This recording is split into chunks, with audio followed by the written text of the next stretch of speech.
नमस्कार दोस्तों, बेलपत्र के जन्म की विस्तृत कथा। बहुत समय पहले त्रेता युग के समय की बात है, जब पृथ्वी पर असुरों का आतंक अपने चरम पर था। असुरों का राजा त्रिपुरासुर अपनी शक्ति और अहंकार में चूर होकर सभी लोगों पर अत्याचार कर रहा था। देवता और मनुष्य उसके आतंक से भयभीत थे, क्योंकि त्रिपुरासुर के पास अमृता का वरदान था। वह 3 नगरों त्रिपुर का अधिपति था, जिन्हें उसने अपनी काली माया और असुरों की शक्तियों से सुरक्षित कर रखा था। इन नगरों को त्रिलोक में कोई भी नष्ट नहीं कर सकता था, सिवाय भगवान शिव के, और वह भी तब जब तीनों नगर एक साथ मिल जाएं। यह वरदान त्रिपुरासुर को ब्रह्मा जी से प्राप्त हुआ था। त्रिपुरासुर के अत्याचारों से त्रस्त होकर सभी देवता और ऋषि मुनि भगवान शिव की शरण में पहुंचे। उन्होंने भगवान शिव से विनती की कि वे त्रिपुरासुर का अंत करें, ताकि लोकों में शांति स्थापित हो सके।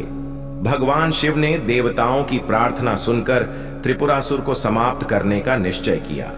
इसके लिए भगवान शिव ने अपना महाधनुष उठाया और अपने अमोघ त्रिशूल से तीनों नगरों को एक साथ नष्ट किया, जिससे त्रिपुरासुर का अंत हो गया।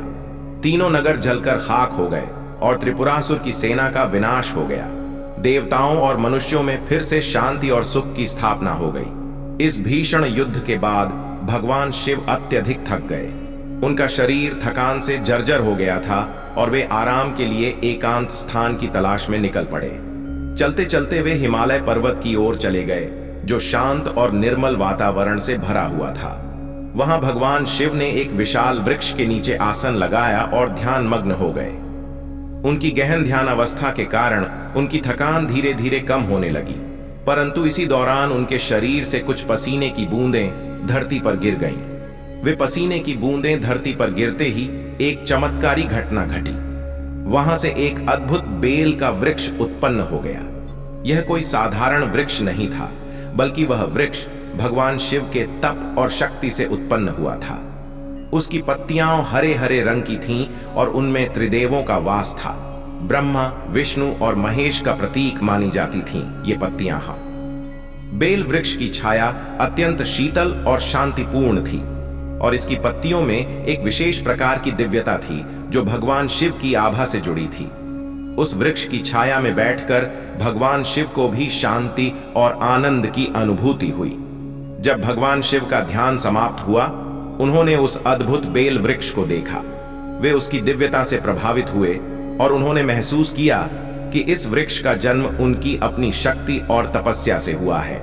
इस वृक्ष की पत्तियां इतनी पवित्र और शक्तिशाली थीं कि उन्होंने घोषणा की, जो कोई भी मुझे सच्चे मन से यह बेल पत्र अर्पित करेगा, उसे मेरी अपार कृपा प्राप्त होगी। इस वृक्ष के पत्तों में त्रिदेवों का वास है, और इसके द्वारा की गई पूजा से भक्तों के सभी पाप धुल जाएंगे और उन्हें मोक्ष की प्राप्ति होगी। तब से बेलपत्र भगवान शिव की पूजा में अत्यधिक महत्वपूर्ण और पूजनीय मानी जाने लगी। शिवलिंग पर बेलपत्र चढ़ाने का प्रचलन तभी से आरंभ हुआ। पवित्र शास्त्रों में कहा गया है कि यदि कोई व्यक्ति सच्चे मन और श्रद्धा से भगवान शिव को बेलपत्र अर्पित करता है, तो उसे न केवल भगवान शिव की कृपा प्राप्त होती है, बल्कि उसके जीवन के सभी दुख दर्द समाप्त हो जाते हैं। बेलपत्र की 3 पत्तियां त्रिदेवों का प्रतीक हैं, और इसे शिवलिंग पर चढ़ाने से भगवान शिव अति प्रसन्न होते हैं। ऐसी मान्यता है कि बेल वृक्ष के नीचे बैठकर की गई तपस्या और साधना अत्यधिक फलदायी होती है। यह वृक्ष पवित्रता, शीतलता और ऊर्जा का प्रतीक है, और इसे घर में लगाने से सभी प्रकार के अशुभ प्रभाव समाप्त हो जाते हैं। घर में बेल का वृक्ष लगाने से घर के सदस्यों को भगवान शिव की कृपा प्राप्त होती है और सुख समृद्धि का वास होता है।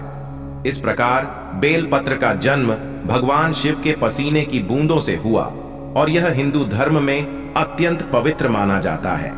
बेल पत्र को भगवान शिव की पूजा का अभिन्न अंग मानते हुए इसे शिवलिंग पर चढ़ाने से भक्त को अपार पुण्य की प्राप्ति होती है।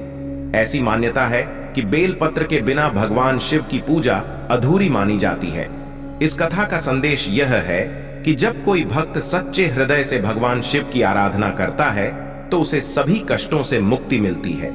भगवान शिव की कृपा से असंभव भी संभव हो जाता है।